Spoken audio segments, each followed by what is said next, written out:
أعوذ بالله من الشيطان الرجيم بسم الله الرحمن الرحيم السلام عليكم ورحمة الله وبركاته.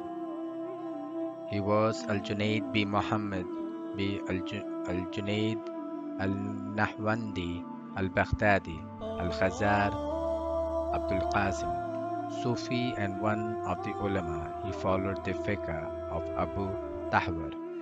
He took tasawwuf from his maternal uncle Sari al-Saqati and from al-Haris al-Musabi. He was called al-Khazar because he was working with khaz, silk. He was the head of a large and influential school in Baghdad. Anecdotes about Al-Junayd Al Baghdadi. The son of a glass merchant, he took up selling glasses in Baghdad. Every day he would go to the shop and draw down the blind and perform 400 rakats. After a time, he abandoned the shop and withdrew to a room in the porch of Sari's house, where he busied himself with polishing his heart. I learned sincere belief from a barber, Junayd recalled, and he told the following story.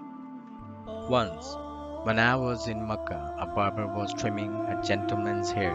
I said to him, "For the sake of Allah, can you shave my hair?"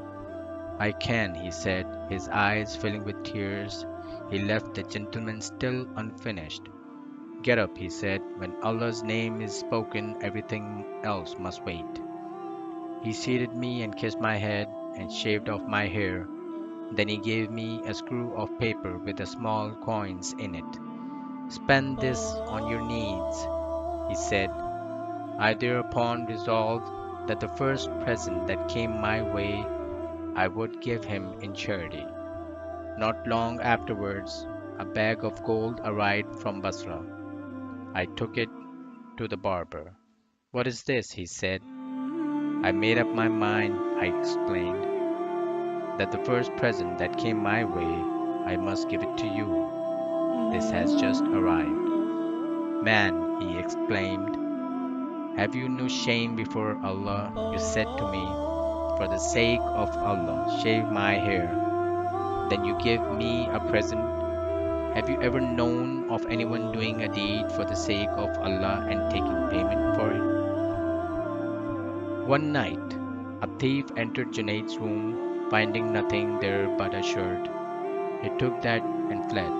Next day, Junayd was passing through the bazaars when he saw his shirt in the hands of a broker who was selling it to a customer. "I require an acquaintance who will testify that this is your property before I buy it," the prospective purchaser said. "I am ready to testify that it belongs to him," said Junayd, stepping forward. The man then bought the shirt. Imam Al-Junayd did not make a false witnessing in this story, rather he was concerned about the well-being of the merchant in the Akhirah, and he thus donated his shirt to him so that, to avoid him, earn haram money and ended punished in hell. An old woman came to Junayd and said, "My son is missing. Say a prayer that he may return." "Be patient," Junayd told her. The woman waited patiently for several days, then she returned. "Be patient," Junayd repeated. This happened several times. At last the old woman came and announced, "My patience is exhausted. Pray to Allah." "If you speak the truth," said Junayd, "your son had returned." Allah says, "He who answers the constrained when he calls unto him." Junayd then offered up a prayer. When the woman returned to her house, her son had come. Imam al-Junayd was not unhelpful in this story, rather he guided the mother to the proper right attitude towards the tests that Allah subjects us to, and he directed her to learn from these experiences through patience. Imam al-Junayd also was a knower of Allah, and he knew how Allah treats his servants. When al-Junayd finally noticed that the patience of the mother was exhausted, he knew that Allah would answer or already had answered the prayers of the mother. This is mentioned in the verse 27.062, who listens to the soul distressed when it calls unto him, and who relieves its suffering, and makes you mankind inheritor of the earth. Can there be another God beside Allah? Little is that you heed. La ilaha illallah. A disciple of Junayd was dwelling in seclusion in Basra. One night, a sinful thought entered his mind. He looked in a mirror and saw that his face had turned black. Stupefied, he tried every device he could think of, but in vain. He was so ashamed that he showed his face to no one. 3 days went by, then the blackness gradually grew less. Unexpectedly, a knock came on his door. "Who is it?" the disciple asked. "I have come with a letter from Junayd," said the caller. The disciple read the letter. "Why do you not conduct yourself becomingly in the presence of glory? For 3 days and nights I have had to work as a fuller to change your face from black to white." The disciple sinned, and Imam al-Junayd was inspired about the state of his disciple and helped him with his prayers. This has been mentioned in many hadiths where Sahabas were inspired about things that no one know about. There was a certain disciple of Junayd who was taken to task one day over a small matter. Shamefaced, he fled and came no more to the convent. Several days later, Junayd was passing through the market with his companions when he suddenly spied that disciple. The disciple, in shame, took to his heels.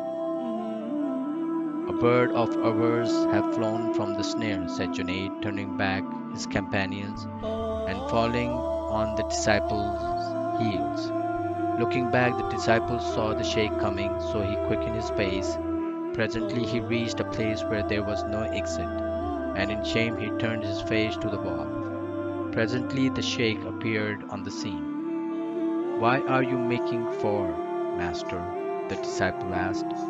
"When a disciple is up against the wall, there the sheikh can be of use," replied Junayd. He then led the disciple back to the convent.